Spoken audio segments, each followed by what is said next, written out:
కూటమి ప్రభుత్వానికి ఉద్యోగులకు కనీసం ఒక డిఏ ఇచ్చేందుకు కూడా మనసు రావడం లేదని Andhra Pradesh government employees federation chairman Kakarla Venkatarami Reddy వాపోయారు. ఇవాళ ఆయన మీడియాతో మాట్లాడుతూ 4 డిఏలు పెండింగ్లో పెట్టడం చరిత్రలో ఎప్పుడూ లేదన్నారు.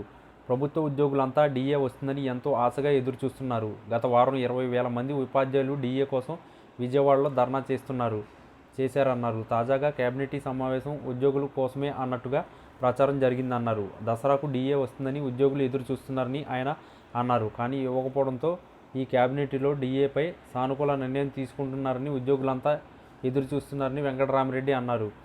ఈ కేబినెట్లో డిఏలతో పాటు పీఆర్సీ కమిషన్ను అపాయింట్మెంట్ చేస్తారని ఉద్యోగులు ఆశిస్తున్నారు. తీరా కేబినెట్ వివరాలు చూస్తే ఉద్యోగుల గురించి చర్చే లేదని ఆయన ఆవేదన వ్యక్తం చేశారు. కేబినెట్ సమావేశం అనంతరం ఆర్థిక శాఖ మంత్రి పయ్యావుల కేశవ్ను డిఏ గురించి అడగ్గా అసలు ఆ ప్రస్తావన లేదని చెప్పారు.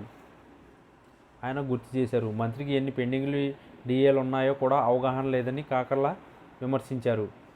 దీన్ని బట్టి ఉద్యోగుల విషయంలో ప్రభుత్వం ఎంత ఉదాసీనంగా ఉందో అర్థమవుతుందని ఆయన అన్నారు. కొన్ని సోషల్ మీడియా గ్రూపుల్లో డిఏ ఇచ్చేసినట్లు ప్రచారం జరుగుతుందని, కానీ ఉద్యోగులకు రిక్త హస్తమే మిగిలిందన్నారు. ఉద్యోగుల సంఘాల నాయకులంతా రోడ్డు మీదకి వచ్చి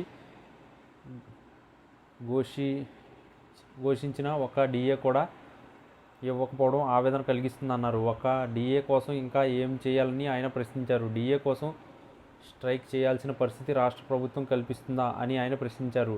డిఏ పరిస్థితి ఇట్లా ఉంటే పెండింగ్ బకాయిలు, పీఆర్సీ కమిషన్ల ఏర్పాటు ఎప్పుడని ఆయన ప్రశ్నించారు.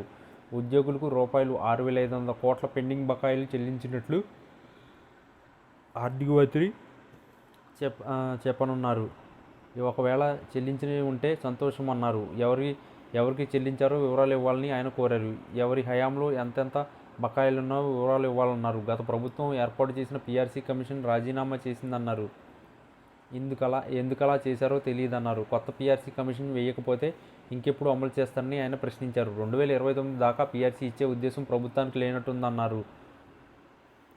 తాను డిఏలు, పెండింగులు, బకాయిలు, పీఆర్సీ గురించి ఎక్కువ మాట్లాడుతుంటే కొందరు మిత్రులు ఫోన్ చేసి అయ్యా మాకు ఆదివారం సెలవు ఇవ్వమని చెప్పాలని కోరుతున్నారని వెంకటరామిరెడ్డి అన్నారు. దీన్ని బట్టి ఉద్యోగులు ఇవ్వాల్సినవన్నీ ఇవ్వకపోగా ఎంతగా సతాయిస్తున్నారో కూడా అర్థం చేసుకోవచ్చన్నారు. ముఖ్యంగా సచివాలయ ఉద్యోగులు, పంచాయతీ కార్యదర్శులు, ఎంపీడీఓలు తదితరులందరికీ ఆదివారం కూడా సెలవు పండుగ లేవన్నారు.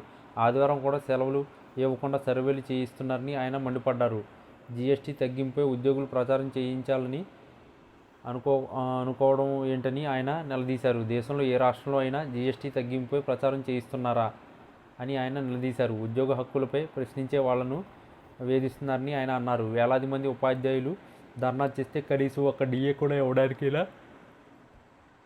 ప్రభుత్వానికి మనసొప్పదా లేదా అని ఆయన నిలదీశారు. సమస్యల పరిష్కారం కోసం ఉద్యోగ సంఘాలని ఏకదాటిపైకి వచ్చి పోరాటం చేస్తేనే ఫలితం ఉంటుందని ఆయన అన్నారు.